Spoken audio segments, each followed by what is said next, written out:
Yo, yo, yo, what's up, people? It's your boy P. Ross back in the building. Ooh, ooh. Yay, yay, baby. Anyway, Prince, Hit and Run, Are You Not Entertained? This album has been getting hella mixed reviews and opinions. I can definitely understand not liking music or what you're hearing. But you know, some people are off the chain and it's laughable.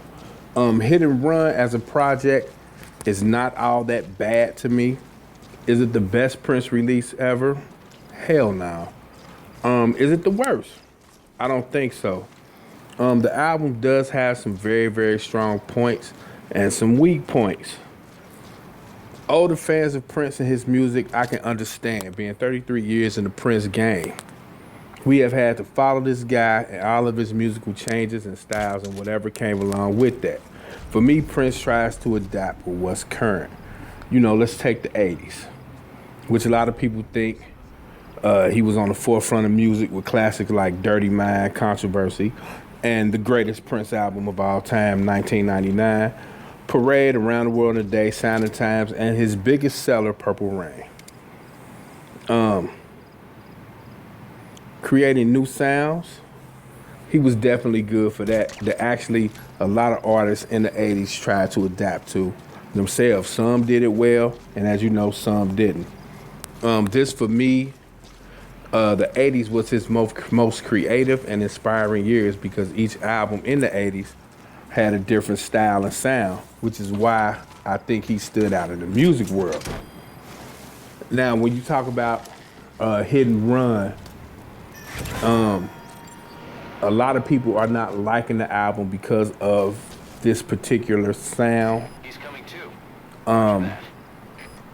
Me personally, this is nothing no different than when he ushered in the 90s with that new hip hop sound where I think he actually was embracing hip hop music, you know, because he was actually forced to, because people were tuning in to more hip hop, namely groups like NWA and Public Enemy.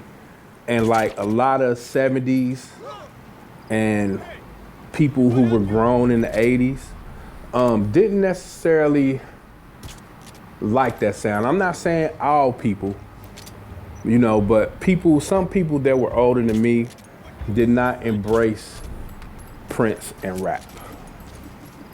You know, they just didn't. I don't know why. I feel like I'm a child of hip hop, so I feel like that's why I accepted it, because I like hip hop music. A lot of older people that I knew back then wasn't into hip hop music like that. So that's why they didn't embrace the change, which is why I think some of us today with Prince is not embracing the change of music that he's doing now with Josh Welton. Now, Josh Welton as a producer, I think he is good, and I think he will do better under the watchful eye of Prince. So I guess the question now is, what are they trying to accomplish with Hit and Run? It was stated by one of the Third Eye Girl band members that this will be an album for the hardcore fans. Me being a hardcore fan, I like the album. I'm feeling the album. I've had 5 days to process it and listen to it, and it's not a bad album to me. You know, the CD actually comes out next week.